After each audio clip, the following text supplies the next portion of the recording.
Okay, students, in this topic we'll study how the center of mass of a system made up of n number of particles move. So, suppose we have here a system. This is the coordinate system, and suppose in this we have a system made up of n number of particles. ठीक है, इतने सारे particles हैं इस system में, n number of particles हैं, और suppose ये जो भी system है उसका center of mass ये particle है. तो मुझे क्या करना है, ये वाले पार्टिकल का मोशन स्टडी करना है. So for that first of all what I am doing, I am drawing a position vector of this particle. Suppose this is the position vector of this centre of mass. This is centre of मास और ये उसका position vector है. Position vector of centre of मास को suppose हम vector are से denote करते हैं. तो इसका इक्वेशन हमने ये ऑलरेडी ऑब्टेन कर लिया था, आगे हम पढ़ चुके हैं. It was sigma M I R I upon sigma M I. Sigma M I क्या हो जाता है, total mass of the system, इन सभी पार्टिकल के मास का addition, that is capital M. अब इसको हम जब ओपन करेंगे तो किस तरीके से लिख सकते हैं, देखो पहले टोटल मास को हमने इस तरफ ले लिया है. So it will be in multiplication of position vector of centre of mass.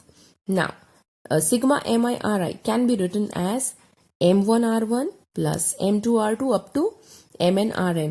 What is M1? M1 is mass of the first particle. M2 is mass of the second particle and so on. What is R1, R2 up to Rn? R1 is suppose if this is the first particle, then R1 is the position vector of this first particle. R2 is position vector of second particle. Okay. Now if I want to study motion of center of mass, तो हम इस equation में से motion को कैसे study कर सकते हैं. See, if you observe this equation, then I have positions. ये है position of center of mass. हम यहाँ CM लिख सकते हैं. So this shows this is position vector of center of mass. This is position of first particle. This is position of second particle. तो अगर मेरे पास पोजीशन है और इस पोजीशन को मैं डिफरेंशिएट करूं विद रिस्पेक्ट टू टाइम, तो मुझे क्या मिल जाएगा, वेलोसिटी मिल जाएगी. और यहां क्या मिलेगा मुझे, वेलोसिटी ऑफ सेंटर ऑफ मास. जब उसको भी एक और बार हम डिफरेंशिएट करेंगे विथ रिस्पेक्ट टू टाइम, तो मुझे क्या मिल जाएगा, एक्सेलरेशन. ठीक है, और वो एक्सेलरेशन ऑब्टेन करके हम सेंटर ऑफ मास का मोशन स्टडी कर सकते हैं. So first of all what we'll do, we'll differentiate this equation with respect to time. So mass, this is the total mass of the system. Time के साथ पूरी system का जो मास है, टोटल मास, वो चेंज नहीं होता है. सो इस m को हम बाहर ले सकते हैं एज अ कांस्टेंट. सो हम लिख लेते हैं this is total mass of the system. What is r? This is position vector of center of mass. Then what is M1?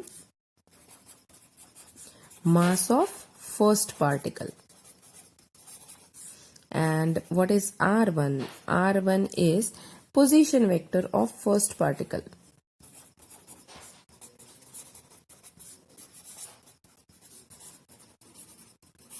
And so on up till Mn and Rn. Okay. Now I'll differentiate this equation. So from this equation, R can be taken as, M can be taken as common.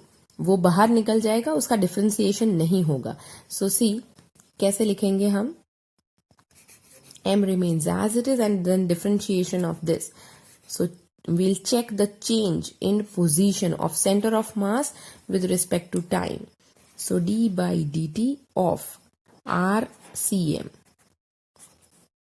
equal to, again this M1, M2, Mn, ये सारे भी constants हैं. Mass of first particle that is constant. So M1 differentiation के बाहर आ जाएगा and we will differentiate the position of first particle with respect to time. So first particle की position में हम टाइम के साथ कैसा डिफरेंस आ रहा है वो देखेंगे. Similarly for second particle and will have it up to nth particle. अब जब इसको डिफरेंशिएट करते हैं तो क्या होता है, सी This m remains as it is. dr by dt, change in position with respect to time, will give you what? Velocity. So I'll write here capital V. This was position of center of mass. So this gives velocity of center of mass. This again m1 as it is. Again this is change in position with respect to time. तो क्या देगा? Velocity. But this was position of first particle, तो यहां मुझे क्या मिलेगा? Velocity of first particle. So I can write v1. Similarly m2, v2 up till nth particle. So now in this equation, what is VCM? VCM is velocity of center of mass. V1, that is velocity of first particle. V2 is velocity of second particle, and similarly Vn is the velocity of nth particle. ठीक है. So अब मुझे velocity तक तो equation मिल गया है, but मुझे क्या ढूंढना था? एक्सेलरेशन ढूंढना था. सो एक्सेलरेशन ढूंढने के लिए मुझे क्या करना पड़ेगा? वेलोसिटी वाले इक्वेशन को फिर से डिफरेंशिएट करना पड़ेगा. ठीक है. सो हम वेलोसिटी वाले इक्वेशन को सपोज नंबर देते हैं. That equation is 1. So suppose this is our equation 1. Now if I differentiate this equation with respect to time, so again see what will happen. This is total mass of the system, this is mass of first particle, और ये सारे तो कैसे हैं? Constant हैं. तो ये masses को हम बाहर निकाल देंगे. हम डिफरेंशिएशन किसका करेंगे? सिर्फ और सिर्फ वेलोसिटी का, क्योंकि टाइम के साथ मास नहीं बदलता है बट वेलोसिटी बदलती है. So I write the equation of differentiation of this terms. So see, how can I differentiate? M will be taken common, and d by dt of velocity of center of mass is equals to, this is mass of first particle, d by dt of velocity of first particle. Similarly, mass of second particle, d by dt difference in velocity of second particle. Similarly up to nth particle. और जैसे ही हम इसको differentiate करते हैं, see change in velocity with respect to time is what? Acceleration, right? So this was velocity of centre of mass. So इसको जब हम differentiate करेंगे तो मुझे क्या मिलेगा? Difference in velocity of centre of mass with respect to time will give me acceleration of center of mass. So this m remains as it is. Instead of this, I will be writing acceleration of center of mass. This will be acceleration of first particle. This is acceleration of second particle up to nth particle. So now again I'll write what is capital A. This is acceleration of center of mass. What is A1? Acceleration of first particle. Now from Newton's second law, we know that force is equals to mass into acceleration. So for this mass into acceleration, I can write here force, but this was mass of first particle, this was acceleration of first particle. So here the force which I will obtain will be the force acting on the first particle. It will be the resultant force acting on the first particle. तो हम उसके लिए equation लिख लेते हैं. इसको as it is रखेंगे.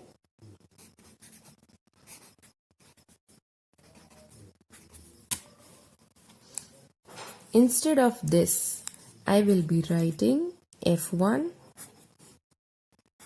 Instead of this, I will be writing F2 up to Fn.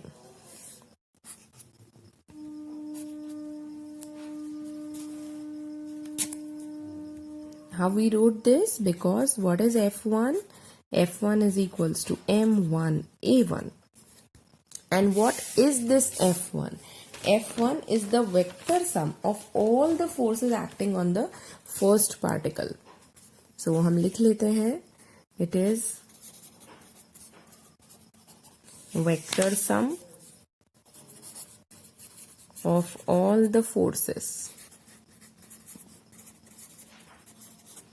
acting on first particle.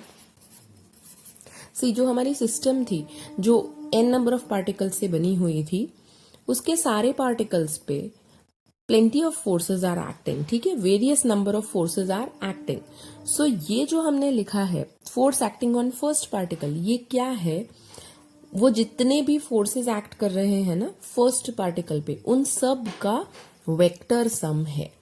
Y we have written vector sum? Because ये जो फोर्सेस होते हैं वो वेक्टर्स होते हैं, they are vector quantity.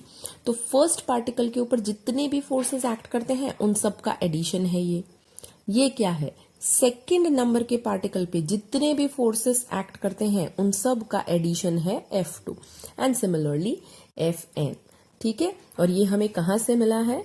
From Newton's second law. तो वो reason हम यहां पर लिख लेते हैं by using Newton's second law.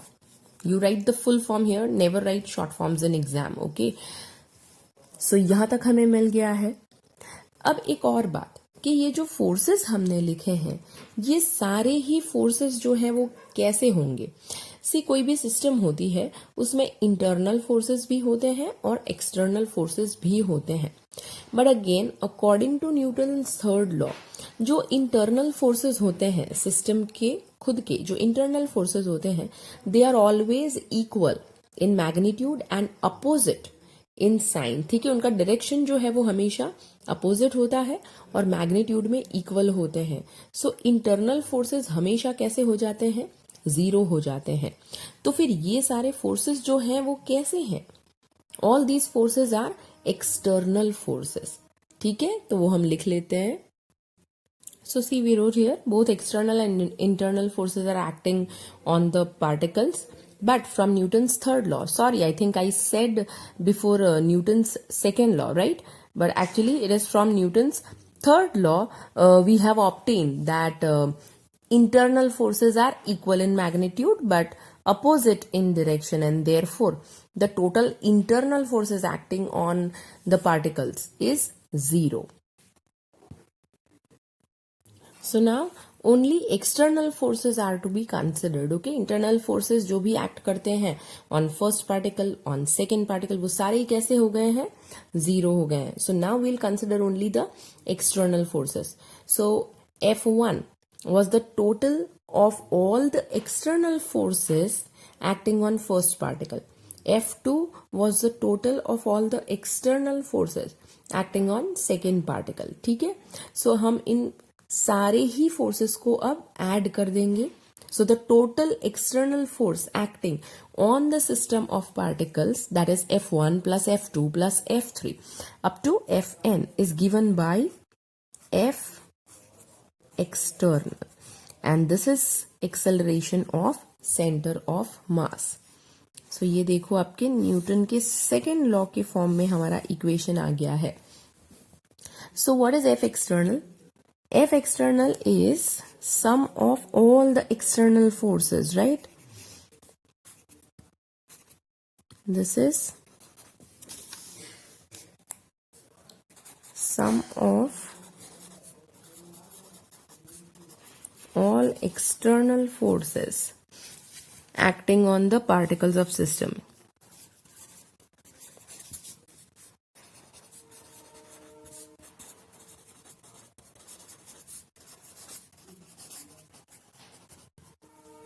तो अब इसका क्या मतलब हुआ? ये पूरा टोटल फोर्स है and this total force is equals to total mass multiplied by acceleration of centre of mass. So इस इक्वेशन को देखकर हमें क्या पता चलता है? This is not the total acceleration of all the n number of particles, this is the acceleration of centre of mass. ये force कैसा है? This is the total force. ठीक है, सारे ही पार्टिकल्स पे जो टोटल एक्सटर्नल फोर्स लगता है ये वो है. ये क्या है? ये सारे ही पार्टिकल्स का टोटल मास है. पर ये एक्सेलरेशन क्या है? ये सारे ही पार्टिकल्स का टोटल एक्सेलरेशन नहीं है. This is acceleration of centre of mass. So इस इक्वेशन को देखकर हम ऐसा बोल सकते हैं कि जो हमारे n नंबर ऑफ पार्टिकल्स से बनी हुई सिस्टम है, उसका जो सेंटर ऑफ मास है वो इस तरीके से मोशन करता है जैसे कि ये जितने भी टोटल फोर्सेस एक्ट करते हैं ना, वो सारे ही फोर्सेस कहाँ अप्लाई किए गए हों, सेंटर ऑफ मास पे अप्लाई किए गए हों। क्योंकि जब मैं ये फोर्स का इक्वेशन लेकर आती हूँ तो एक्सेलरेशन मुझे किसका दिखाता है, सेंटर ऑफ मास का।